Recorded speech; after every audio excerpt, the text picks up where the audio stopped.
Hello, everyone. My name is Patrick Williams. Today is December 8th, and we are going to talk about how to use SQL Server Management Studio 2014. Now, when you open up the application over here, the first thing you want to do is connect to a server instance. This is my server instance. Now, I want to harp on that your individual server instance will not be the same as mine. There's new ones every year. There's so many different sample servers. When you downloaded the Microsoft SQL Server Management Studio, it came with its own instance. So I wouldn't expect to see the same exact server name um, with your particular application. So first, what we're going to do is hit connect. Let's do a little bit of let's see housekeeping, see where everything is and what everything is. So you have your file here. I honestly don't use any of the things above here except for debug. Basically, everything I use comes from here. You can see all the databases that you can work with. You have your system database, your master, your model, your tables. This is the AdventureWorks 2014, the sample database that is free and available for download on the Microsoft SQL site. And that is a database that we will be working with.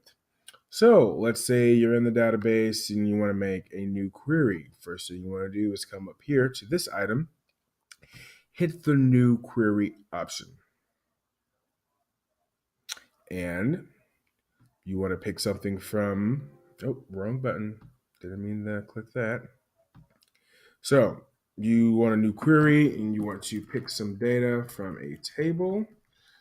Select all rows from, and let's just do human resources department. Now, I like to copy and paste table and column names directly from this list here instead of seeing the name and typing it myself. The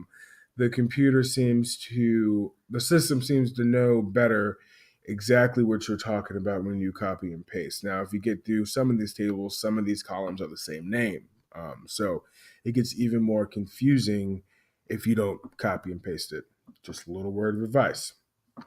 Now, we have copied and pasted it, and there are still problems. Why that is? Let's execute and see what it says. Okay, line 1, there's only one line. Invalid object name, human resource department.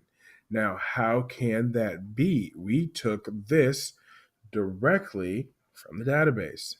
Why? Because of this little section right here. This section right here says exactly which database you are working in and which database you are querying. So as you can see in, let's see, what table is that? That says master. In the master database system tables, there is no human resources department table. So it does not exist. We need to make sure that we click the appropriate database that we're querying. We're writing a query for AdventureWorks, so we need to make sure we are querying the AdventureWorks database. Now, when we hit execute, ta-da, we have results. And that is how you write a simple query. Just to go a little bit more in depth, let's say you wanted to pick a particular 2 columns for your query. You can just go name. Oops. That's one thing I hate about this. You always have to click away in order for it to register that you've added it. And then we'll go group name. All right. See that? We have a name and group name. So you guys officially know how to query a database in Microsoft SQL Server Management Studio. Hope you guys enjoyed everything and you guys have a good rest of your day.